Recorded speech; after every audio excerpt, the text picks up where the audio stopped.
And thank you, Michelle. Fighting between US-backed opposition forces, ISIL, and the government troops in the northern Syrian city of Azaz means that thousands living there are trapped. Azaz is near the border with Turkey and has served as a supply route between the two countries. We bring more to you in this Al Jazeera report. This is Azaz, a Syrian rebel-held city on the border with Turkey. Behind these hills, the conflict continues. ISIL fighters launched an attack to control this crucial supply route for the opposition rebels. Not far away, Kurdish fighters are on the move to capture the city. Thousands of people have fled from the fighting in the area, but there are many more trapped inside. They have nowhere to go. Riyad Dak works for a local council with a monthly salary of $100. He says he cannot go shopping to feed his children during the fasting month of Ramadan.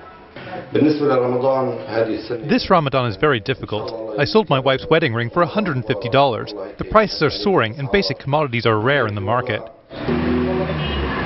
Ahmed Dibu fled from his village of Mennar and moved to Azaz, hoping life would be better and safer. It's no longer the case. Past Ramadans were relatively better, but now things have deteriorated. The future is dark, we are besieged by ISIL, the army and the Kurds, we are completely helpless. Ahmed lived in Dubai for years. He was on a short visit home to see his parents when the fighting began. And while he was here, his residence permit expired. He says he cannot return to Dubai now, nor can he reunite with his parents in Mennar. I paid $200 for rent, I have no income. I spoke with community leaders to help us, but in vain. On the streets of Azaz, it looks like business as usual, but the quiet is often shattered by the sounds of explosions. A few kilometers away, the violence shows no signs of letting up, as ISIL fighters continue their push towards the city. United Nations aid agencies believe that more than 100,000 people have fled the fighting in the cities of Mareh and Azaz. They say delivering aid to those people may not be possible because the main roads are blocked by ISIL fighters or destroyed by government troops. Hashim Al Jazeera, Gaziantep. The body of the former world heavyweight boxing champion Muhammad Ali has now been returned to his hometown, where there will be a public funeral on Friday.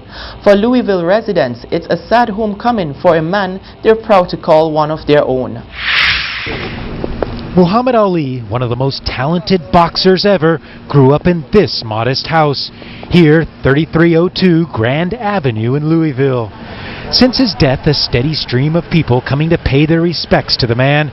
They all came to see where Cassius Clay, as he was known at the time before he changed his name to Muhammad Ali, lived with his mother Odessa, father Cassius Sr., and brother Rahman, who told us what it was like back then. Wrestling, my brother Muhammad Ali, he always beat my butt. He would beat me in wrestling and boxing and everything. He's a great man. I would miss him tremendously. Ali lived here since he was 5 years old until he was 20. After he won gold in the Rome Olympics, this is where he came home to. It provided more than simply a roof over his head.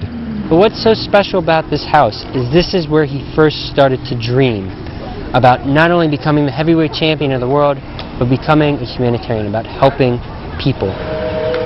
For people from Louisville, there is a special attachment to Ali, who wanted a moment to see the humble beginnings of the man who would become so famous. He set so much, our goals so high for us, and we should all strive for it. Because I always tell my sons, he's up there now, great things come out of Louisville, Kentucky. And he was the greatest.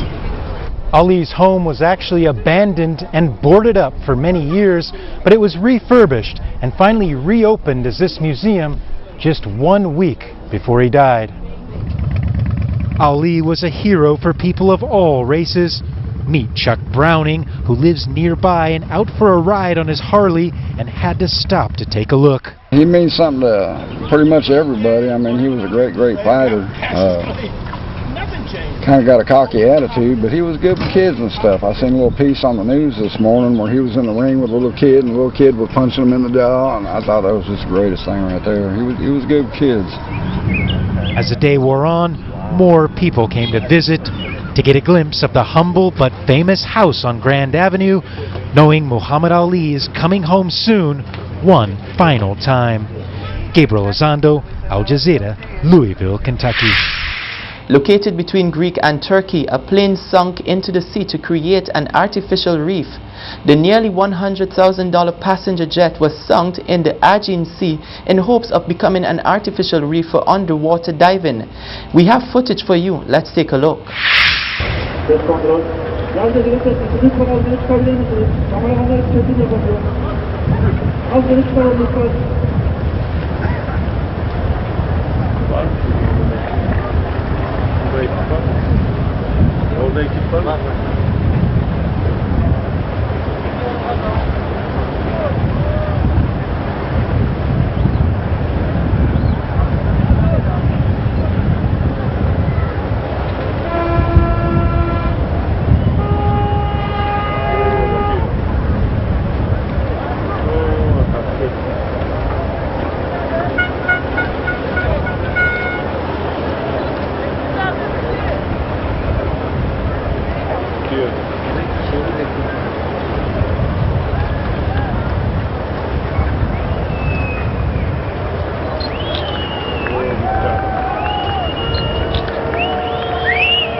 "26-year-old Army officer Deshauna Barber wins the 2016 Miss USA pageant."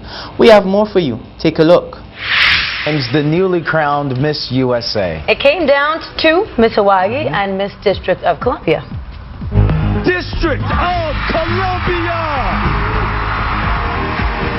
And there's no question that 26-year-old Deshauna Barber truly does embody the spirit of the USA. She grew up in a military family and serves as an Army logistics commander at Fort Meade, Maryland, while working full-time as an IT analyst for the Commerce Department. So she's kind of busy, and she also works out, clearly. Meantime, the show's co-host, Terrence Jenkins, was given some sage advice from another beauty pageant host. Just don't go nowhere near it. Don't mention Columbia, period. Don't. Coffee, nothing. What if she's from the District of Columbia? Just say D.C. D.C. Just say that. What if she's like from Columbus, Ohio? Can I get... Listen, don't say it. First one. Can you imagine if she was from Columbia, Maryland originally as well? Ironically, of course, Miss District of Columbia did win. And they did announce it as properly. Miss District of Columbia. Very happy for her. I like Steve Harvey's ability to poke fun at himself. Yes. And this brings us to a wrap on your IKtv News Update for Tuesday, 7th June 2016. Thanks for watching.